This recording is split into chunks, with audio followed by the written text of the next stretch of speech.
Bố chồng tôi là bác sĩ phụ khoa, câu chuyện thực tế này rất hay. Ai đều nên nghe để thấm. Mời quý khán giả lắng nghe kể chuyện. Lan ngồi trong căn phòng khách nhỏ gọn của gia đình chồng. Ánh mắt cô vô tình lướt qua bức ảnh cưới của mình và Hùng được treo ngay ngắn trên tường. Nụ cười của họ trong ảnh từng là biểu tượng cho những hy vọng tươi đẹp mà Lan mang theo khi bước vào cuộc hôn nhân này. Nhưng hiện tại, nụ cười đó dường như đang phai nhạt. Lan, rửa bát xong chưa? Tôi bảo cô nấu chè mà sao vẫn chưa thấy đâu. Giọng bà Mai, mẹ chồng cô, vọng từ bếp ra với âm điệu trách móc thường ngày. Lan vội vàng đáp lại, tay vẫn cầm chặt chiếc đĩa. Dạ con làm ngay đây ạ. Mọi việc trong ngôi nhà này đều phải hoàn hảo theo tiêu chuẩn của bà Mai. Và Lan biết rằng một sai sót nhỏ cũng có thể khiến cô trở thành đối tượng chỉ trích. Từ ngày cô về làm dâu, sự khó tính của bà Mai như một cơn bão không bao giờ dứt. Hùng chồng Lan, tuy yêu thương cô nhưng lại là người quá bận rộn với công việc. Đôi lúc, sự im lặng của anh trước những lời chỉ trích của mẹ càng khiến Lan cảm thấy cô đơn hơn. Một buổi tối, sau khi hoàn tất việc nhà, Lan khẽ nói với Hùng khi anh vừa bước vào phòng ngủ. Hùng, em có chuyện muốn bàn với anh. Hùng thả mình xuống giường, lướt điện thoại một lúc trước khi trả lời. Chuyện gì vậy? Nói đi. Lan ngập ngừng, cố gắng tìm từ ngữ phù hợp. Dạo này em thấy trong người không khỏe lắm. Có lẽ em nên đi khám. Hùng đang ngồi trên giường. Chiếc điện thoại trong tay vẫn sáng màn hình với một loạt email công việc hiện lên. Anh quay sang nhìn Lan, ánh mắt có chút bối rối pha lẫn mệt mỏi. Khám ở đâu? Em cứ chọn chỗ tốt, anh sẽ thanh toán. Nhưng chắc không có gì nghiêm trọng đâu nhỉ? Lan đứng cạnh bàn trang điểm, tay mân mê chiếc lược gỗ, đôi mắt nhìn xa xăm. Cô khẽ cười, nhưng nụ cười ấy lại mang một chút gượng gạo. Không nghiêm trọng đâu anh, chỉ là kiểm tra sức khỏe định kỳ thôi. Hùng nhíu mày, đặt điện thoại xuống. Dạo này anh thấy em có vẻ mệt mỏi hơn bình thường. Có chuyện gì không ổn sao? Lan quay lại, ánh mắt chạm vào ánh nhìn của anh. Không có gì đâu. Chắc tại công việc ở trường hơi bận rộn, rồi mẹ cũng hay giục em làm việc nhà nên em hơi đuối. Hùng thở dài, vươn tay kéo Lan lại gần. Lan, anh biết mẹ khó tính, nhưng em không cần phải quá áp lực. Anh vẫn ở đây, em có thể nói với anh mọi chuyện. Lan ngồi xuống bên cạnh anh, cúi đầu. Em biết, nhưng em không muốn làm phiền anh. Anh đã bận rộn với công việc rồi. Nếu em than thở nữa thì... Hùng khẽ xoa đầu cô, giọng anh dịu lại, ngốc quá. Em là vợ anh, có chuyện gì không ổn, cứ nói với anh. Mai anh đưa em đi khám, được không? Anh muốn chắc chắn là em khỏe mạnh. Lan lắc đầu, mỉm cười nhẹ. Không cần đâu anh, em tự đi được. Anh cứ lo công việc của mình. Chỉ là khám định kỳ thôi mà, không có gì nghiêm trọng đâu. Hùng vẫn không hoàn toàn yên tâm, nhưng anh quyết định không ép cô thêm. Anh gật đầu, đặt tay lên tay cô, giọng nói trầm ấm, được rồi. Nhưng nếu có chuyện gì, em nhất định phải nói với anh. Đừng để một mình chịu đựng, được không?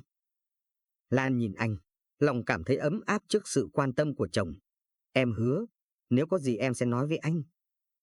Hùng mỉm cười, kéo cô lại gần, ôm nhẹ. Trong lòng Lan, một cảm giác mơ hồ xuất hiện. Cô không muốn làm anh lo lắng, nhưng cũng không thể lường trước rằng những ngày sắp tới sẽ thay đổi hoàn toàn cuộc sống của họ. Lan bước ra khỏi nhà từ sáng sớm, tay cầm chặt chiếc túi nhỏ đựng giấy tờ và sổ khám sức khỏe.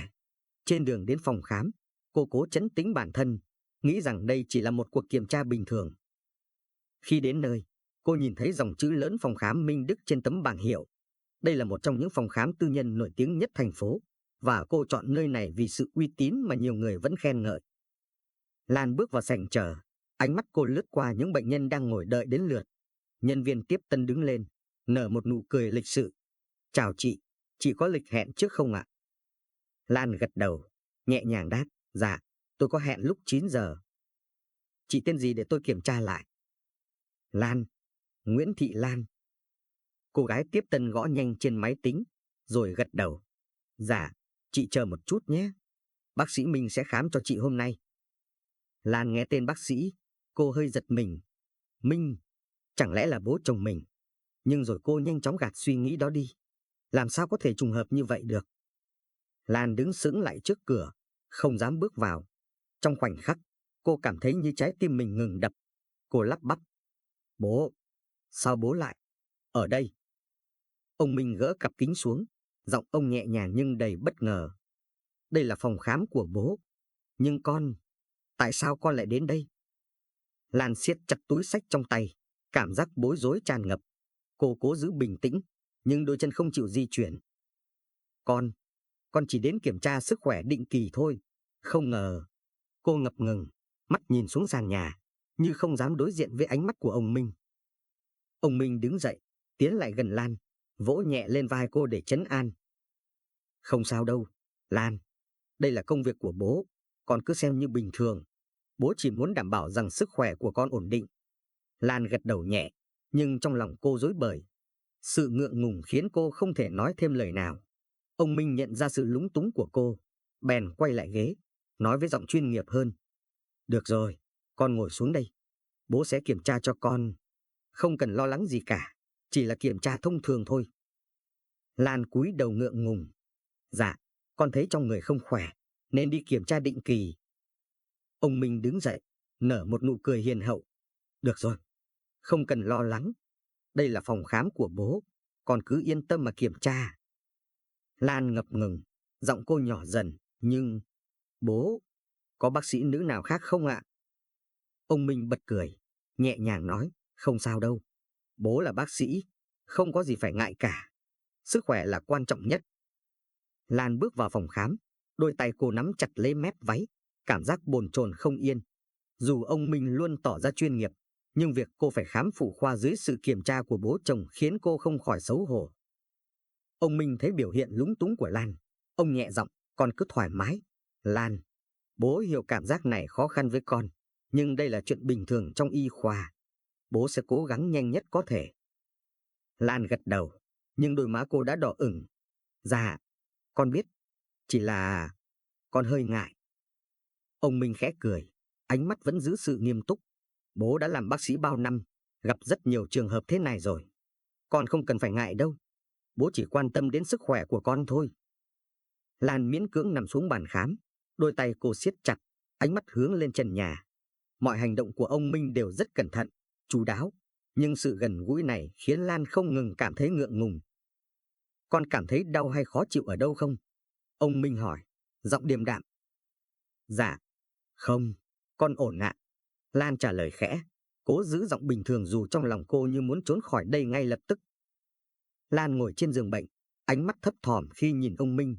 Bàn tay cô vô thức nắm chặt vạt áo, cố trấn an chính mình. Ông Minh tháo kính, đặt lên bàn, giọng ông trầm thấp nhưng rõ ràng. Lan, bố đã kiểm tra kỹ lưỡng rồi. Con có một khối u trong tử cung.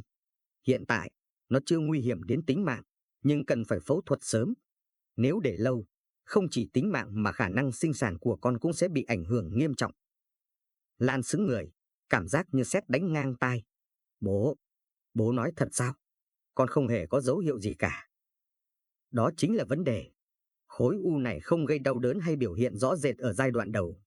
Nhưng nếu chần chừ, hậu quả sẽ rất khó lường. Ông Minh nói, ánh mắt nghiêm túc nhưng cũng tràn đầy sự lo lắng. Lan cúi đầu, nước mắt tràn khóe mi. Bố, con phải làm sao bây giờ? Hùng sẽ nghĩ thế nào nếu biết chuyện này? Anh ấy luôn muốn có con. Ông Minh đặt tay lên vai cô, giọng nói dịu dàng hơn, con không cần phải lo lắng quá nhiều. Điều quan trọng nhất bây giờ là sức khỏe của con. Bố sẽ sắp xếp mọi thứ. Con cứ tin tưởng bố. Buổi tối hôm đó, Lan nằm trong phòng, đôi mắt ngấn nước khi nghĩ đến những lời ông Minh nói. Cô không biết phải đối diện với Hùng thế nào. Anh luôn mong chờ ngày cô báo tin vui. Còn bây giờ, mọi hy vọng như bị dập tắt. Hùng trở về sau một ngày làm việc mệt mỏi. Vừa bước vào phòng đã thấy Lan ngồi lặng lẽ, ánh mắt thất thần. Anh ngồi xuống bên cạnh, vòng tay ôm cô. Sao thế em? Có chuyện gì không vui à? Lan cắn môi, cố gắng kìm nén cảm xúc. Không có gì đâu anh, chỉ là em hơi mệt thôi. Hùng nghiêng đầu nhìn cô, đôi mắt anh tràn đầy sự lo lắng. Lan, em cứ nói với anh, dù có chuyện gì, anh cũng sẽ ở bên em. Lan khẽ lắc đầu, không dám nói ra sự thật. Cô sợ rằng anh sẽ không thể chấp nhận được chuyện này, sợ rằng tình yêu của họ sẽ không còn như trước. Ngày hôm sau, Lan cùng ông Minh đến bệnh viện lớn để làm các xét nghiệm bổ sung. Ông Minh đã sắp xếp mọi thứ chu đáo, nhưng trong lòng Lan vẫn đầy lo lắng.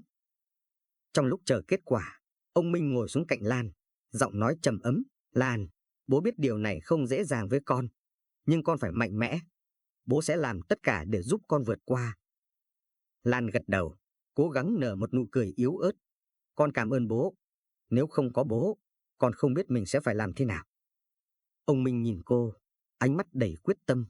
Con yên tâm, gia đình là chỗ dựa của con. Dù mẹ con có nghiêm khắc hay khó tính thế nào, bố tin rằng bà ấy cũng chỉ muốn tốt cho con. Lan không đáp, chỉ cúi đầu, cảm nhận sự ấm áp từ những lời nói của ông Minh. Trải qua vài tuần điều trị, sức khỏe của cô đã cải thiện đáng kể. Dù vậy, Lan vẫn không tránh khỏi cảm giác áp lực, vừa phải giữ bí mật với Hùng, vừa phải đối mặt với những lần điều trị mệt mỏi. Một ngày, sau buổi kiểm tra định kỳ, Lan ngồi trong phòng chờ kết quả. Ông Minh cầm tập hồ sơ bước vào, ánh mắt ánh lên sự nhẹ nhõm. Lan, bố có tin vui. Kết quả mới nhất cho thấy khối u của con đã được kiểm soát tốt. Nếu tiếp tục điều trị đều đặn, khả năng phục hồi hoàn toàn rất cao. Lan thở phào nhẹ nhõm, đôi mắt cô ánh lên niềm vui. Thật không bố? Con sợ mình không đủ sức chịu đựng lâu hơn nữa. Ông Minh gật đầu, nở nụ cười động viên. Bố hứa, mọi thứ sẽ ổn thôi. Chỉ cần con kiên trì. Buổi tối hôm đó, ông Minh trở về phòng làm việc, nhưng tâm trí ông vẫn bận rộn suy nghĩ. Trong lúc Lan nằm nghỉ sau buổi điều trị, ông đã vô tình nhìn thấy sợi dây chuyền trên cổ cô. Sợi dây không quá nổi bật, chỉ là một mảnh kim loại nhỏ khắc ký hiệu tinh xảo. Nhưng đối với ông Minh, ký hiệu đó như một cú sốc lớn. Ông lẩm bẩm, đôi tay run run khi cầm tấm ảnh cũ trong ngăn kéo. Đó là bức ảnh của một cô bé chừng 2 tuổi, trên cổ cũng đeo sợi dây chuyền giống hệt. Không thể nào, có khi nào? Ông Minh thốt lên, giọng khản đặc. Ký ức chợt ùa về như một cơn sóng lớn. 20 năm trước, trong một chuyến công tác dài ngày, ông nhận được tin báo về tai nạn xe hơi của vợ mình. Vợ ông không may mắn đã qua đời, nhưng đứa con gái nhỏ của họ đã bị thất lạc sau vụ tai nạn. Ông đã tìm kiếm khắp nơi, nhưng không có tung tích gì về đứa trẻ. Ngày hôm sau, ông Minh không giấu được sự lo lắng khi đứng trước mặt Lan. Sau buổi kiểm tra sức khỏe, ông cố tình mở lời. Lan, bố có chuyện muốn hỏi con. Sợi dây chuyền mà con đeo, con có biết gì về nó không? Lan khẽ giật mình, tay vô thức chạm lên sợi dây trên cổ. Dạ, sợi dây này là kỷ vật của bố mẹ con để lại. Con đã đeo nó từ khi con được sinh ra đến giờ. Sợi dây chuyền này chưa từng rời khỏi con. Nó là kỷ vật mà ba mẹ ruột đã để lại. Con có từng tìm hiểu về mẹ ruột của mình không? Ông Minh tiếp tục, giọng ông trầm thấp, nhưng rõ ràng ẩn chứa sự hồi hộp. Lan lắc đầu, đôi mắt cô thoáng buồn. Con không có nhiều thông tin. Mẹ con nói bà nhận nuôi con tại cô nhi viện khi con còn nhỏ, nên con chưa từng biết gì về gia đình thật sự của mình. Ông Minh rời khỏi phòng khám với tâm trạng nặng nề. Những gì Lan vừa nói khiến ông không thể không suy nghĩ. Ông quyết định tìm đến một trung tâm xét nghiệm DNA và yêu cầu lấy mẫu máu của mình cùng Lan để kiểm tra. Vài ngày sau, kết quả xét nghiệm được gửi đến. Đôi tay ông Minh run rẩy khi mở phong bì. Dòng chữ trên giấy khiến ông như chết lặng. Mối quan hệ huyết thống, cha con. Buổi tối hôm đó, ông Minh ngồi lặng lẽ trong phòng làm việc. Trước mặt là kết quả xét nghiệm DNA. Dòng chữ quan hệ huyết thống, cha con in đậm như đâm vào tim ông từng nhát. Ông lẩm bẩm, giọng khản đặc. Lan, là con gái của mình. Nhưng con bé lại đang là vợ của Hùng. Bàn tay ông run rẩy, cố gắng kìm nén cảm xúc. Ký ức về tai nạn năm đó ùa về, khiến ông như muốn nghẹt thở. Ông nhớ lại ánh mắt của Lan mỗi lần cô nhìn ông, sự ngại ngùng pha lẫn kính trọng. Bây giờ nghĩ lại, ánh mắt ấy sao giống người vợ quá cố của ông đến vậy. Ngày hôm sau, ông Minh không thể ngồi yên. Ông bí mật tìm đến trại trẻ mồ côi mà Lan từng ở trước khi được gia đình nhận nuôi. Sau nhiều giờ đồng hồ lục lại hồ sơ cũ, ông tìm thấy một tờ giấy ghi chép ngắn gọn. Tên khai sinh, Nguyễn Ngọc Lan. Vật lưu niệm, một sợi dây chuyền khắc chữ T. Tìm thấy tại hiện trường vụ tai nạn trên quốc lộ 1A vào ngày 15 tháng 8 năm 2020. Đôi mắt ông dừng lại ở dòng chữ quốc lộ 1A nơi tai nạn đã xảy ra. Không còn nghi ngờ gì nữa, tất cả khớp với những gì ông nhớ. Lan chính là đứa con gái ông đã tìm kiếm suốt hơn 20 năm qua. Buổi tối, ông Minh đứng trên hành lang tầng 2, nhìn xuống phòng khách. Lan đang ngồi đó, trò chuyện với Hùng về những dự định tương lai. Ánh mắt cô rạng ngời khi nhắc đến việc có con. Hùng nắm lấy tay cô, mỉm cười. Anh chỉ cần em khỏe mạnh, tất cả những thứ khác không quan trọng. Lan cười nhẹ, tựa đầu vào vai chồng. Cảm ơn anh, Hùng. Em chỉ mong chúng ta mãi như thế này. Cảnh tượng ấy khiến lòng ông Minh đau nhói. Ông nhận ra rằng sự thật này không chỉ đe dọa hạnh phúc của Lan mà còn có thể phá hủy cả gia đình. Ông Minh không thể ngủ được cả đêm. Ông bước qua bước lại trong phòng, nghĩ về cách đối mặt với sự thật này. Một buổi tối, khi cả gia đình quây quần ăn cơm, bà Mai lạnh lùng buông một câu. Lan, dạo này con đi khám bệnh ở đâu vậy? Hình như bố chồng con rất quan tâm chuyện đó. Lan sững người, ngạc nhiên trước thái độ của mẹ chồng. Dạ, con đến phòng khám của bố. Bố nói tiện thì con cũng không cần đi xa. Bà Mai đặt đũa xuống bàn, ánh mắt nghiêm nghị. Con không thấy bất tiện sao? Có biết bao nhiêu phòng khám khác, tại sao lại cứ phải là chỗ của bố chồng con? Hùng nhíu mày, giọng anh có chút khó chịu. Mẹ, sao mẹ lại nói như vậy? Bố làm bác sĩ, quan tâm đến Lan là chuyện bình thường. Bà Mai cười nhạt, không nhìn Hùng mà nhìn thẳng vào Lan. Chuyện bình thường, mẹ chỉ thấy kỳ lạ thôi. Bố con chưa bao giờ dành thời gian đặc biệt cho ai như thế. Hay là có gì mà mẹ chưa biết? Câu nói này như một nhát dao đâm vào không khí, khiến cả bàn ăn trở nên im lặng. Lan cúi đầu, đôi tay nắm chặt. Cô cảm nhận được ánh mắt lạnh lùng và dò xét từ bà Mai, nhưng không biết phải giải thích thế nào.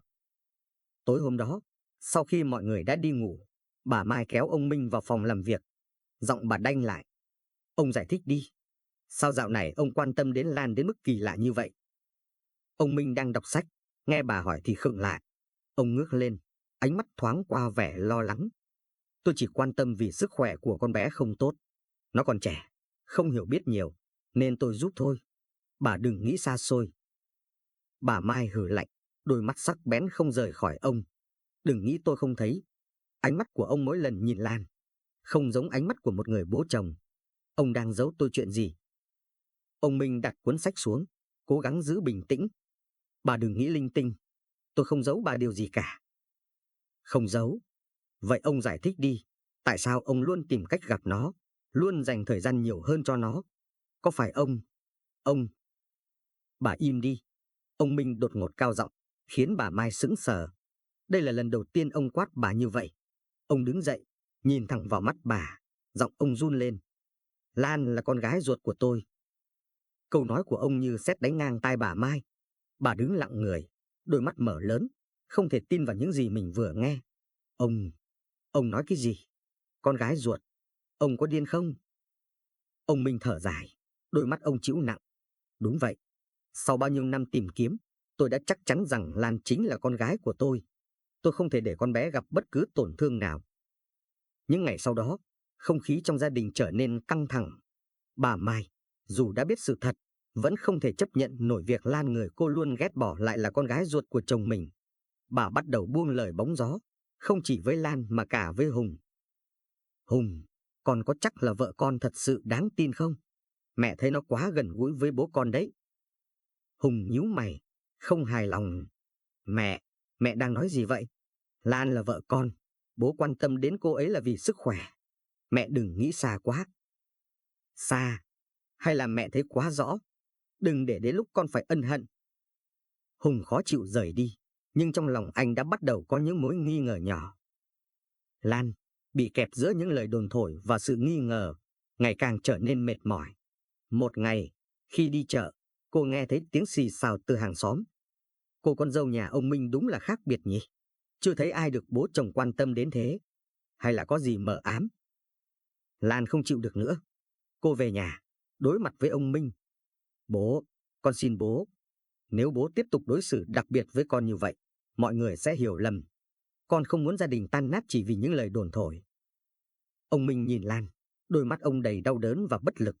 Ông muốn bảo vệ con gái mình, nhưng chính sự bảo vệ ấy lại đẩy cô vào những tình huống khó xử.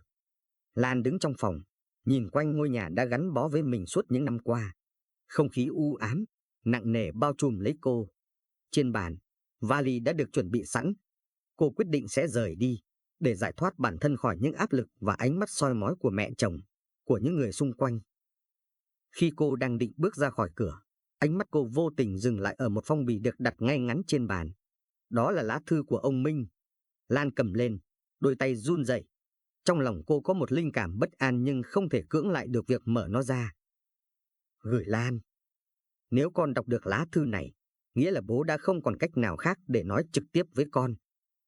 Lan, con không chỉ là con dâu của bố, con chính là đứa con gái ruột mà bố đã tìm kiếm suốt hơn 20 năm qua. Ngày xưa, vì hoàn cảnh khó khăn và những quyết định sai lầm của bố, con đã bị xa cách khỏi gia đình. Sợi dây chuyền mà con đeo trên cổ chính là minh chứng. Đó là món quà bố đã để lại cho con trước khi phải rời xa con mãi mãi.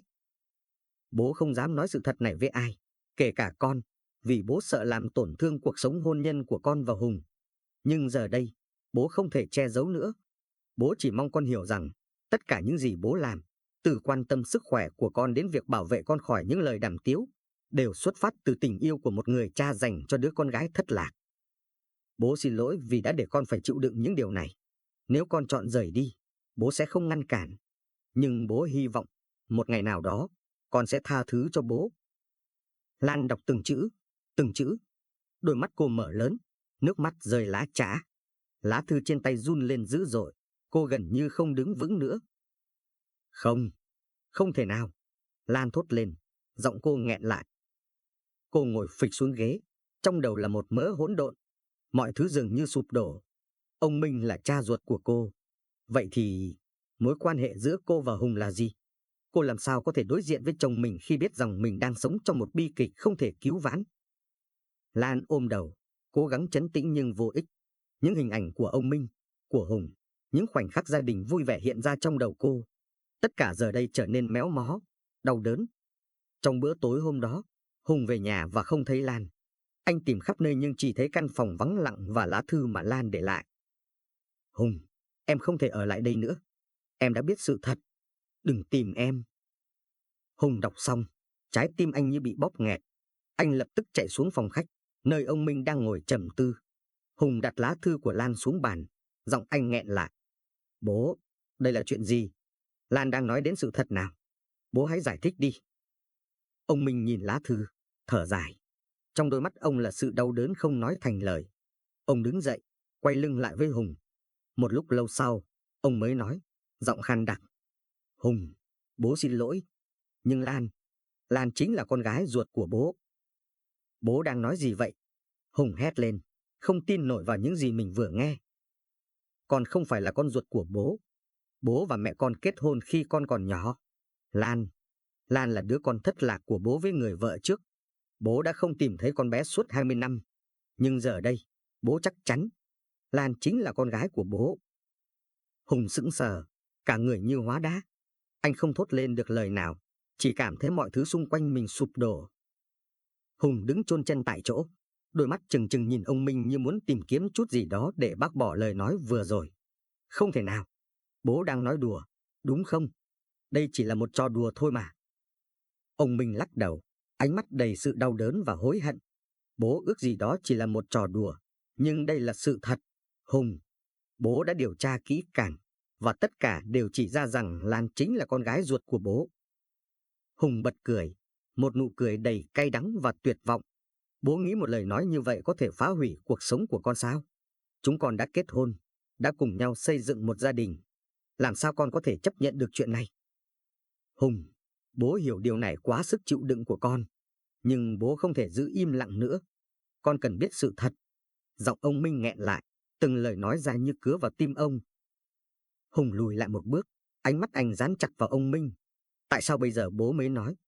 Tại sao bố không tìm cách ngăn chuyện này ngay từ đầu? Nếu bố đã biết Lan là con gái ruột, tại sao bố lại để chúng con đi đến mức này? Ông Minh nắm chặt tay, đôi mắt ông ánh lên vẻ hối lỗi sâu sắc. Bố không chắc chắn cho đến khi nhìn thấy sợi dây chuyền của Lan. Đó là kỷ vật mà bố đã để lại cho con bé trước khi nó thất lạc. Bố đã tự dằn vặt bản thân hàng đêm vì không thể nói ra sớm hơn. Dằn vặt. Hùng cười khan, giọng anh đầy sự mỉa mai. Bố dằn vặt, nhưng bố có nghĩ đến cảm giác của con không? Còn Lan thì sao? Làm sao cô ấy sẽ đối diện với sự thật này? Hùng đứng trong phòng khách trống trải, ánh nắng nhạt chiếu qua khung cửa sổ, làm nổi bật những dấu vết của một gia đình từng ấm áp nhưng giờ chỉ còn là ký ức đau buồn. Anh nhìn quanh, ánh mắt dừng lại trên khung ảnh cưới của mình và Lan. Tay anh run rẩy khi cầm bức ảnh lên, ánh mắt ngấn nước. Lan đã rời đi trước rồi. Hùng thầm thì, giọng lạc đi. Có lẽ giờ đây, anh cũng nên rời khỏi nơi này. Một ngôi nhà không còn em, cũng chẳng còn là nhà nữa. Anh cầm chiếc vali nhỏ, bước chậm rãi ra khỏi cửa. Trước khi rời đi, anh ngoảnh lại nhìn căn nhà lần cuối. Lan, anh xin lỗi. Nếu có kiếp sau, anh mong được gặp em trong một hoàn cảnh khác, không có sự thật đau lòng này. Lan ngồi lặng lẽ trong một quán cà phê nhỏ tại thành phố xa lạ. Trên tay cô là một cuốn sổ nhỏ, nơi cô ghi lại những suy nghĩ, những cảm xúc dồn nén trong lòng. Mỗi dòng chữ như một cách cô trút bỏ nỗi đau. Hùng, giờ này anh đang ở đâu? Em hy vọng anh sẽ ổn, sẽ sống hạnh phúc, dù em không còn bên cạnh anh nữa. Cô nhìn ra ngoài cửa sổ, nơi dòng người tấp nập qua lại. Một giọt nước mắt lặng lẽ rơi xuống gò má. Chúng ta đã chọn rời xa nhau để không làm tổn thương thêm nữa. Nhưng sao trái tim vẫn đau đến thế? Cả Hùng và Lan, hai người, hai hướng đi khác nhau, mang theo những nỗi đau và hy vọng riêng. Họ không còn chung một con đường, nhưng trái tim vẫn âm thầm cầu chúc cho người kia được bình an. Hùng đứng bên bờ biển, đôi mắt nhìn ra xa. Lan, dù không còn ở bên nhau, anh sẽ mãi cầu mong em hạnh phúc. Lan khép cuốn sổ, đứng dậy, ánh mắt kiên định. Hùng, em sẽ sống tốt, vì em tin rằng, một ngày nào đó, chúng ta sẽ tìm thấy sự bình yên trong trái tim mình. Cuộc sống có những bi kịch mà không ai muốn đối diện, nhưng đôi khi sự chia ly là cách duy nhất để chữa lành. Hùng và Lan đã chọn cách rời xa, mang theo nỗi đau để hướng tới một tương lai mới. Liệu thời gian có giúp họ tìm lại sự bình yên trong tâm hồn? Nếu bạn yêu thích câu chuyện này, hãy nhấn like, đăng ký kênh và đón chờ những câu chuyện đầy cảm xúc khác trên kênh của chúng tôi. Cảm ơn bạn đã đồng hành và ủng hộ.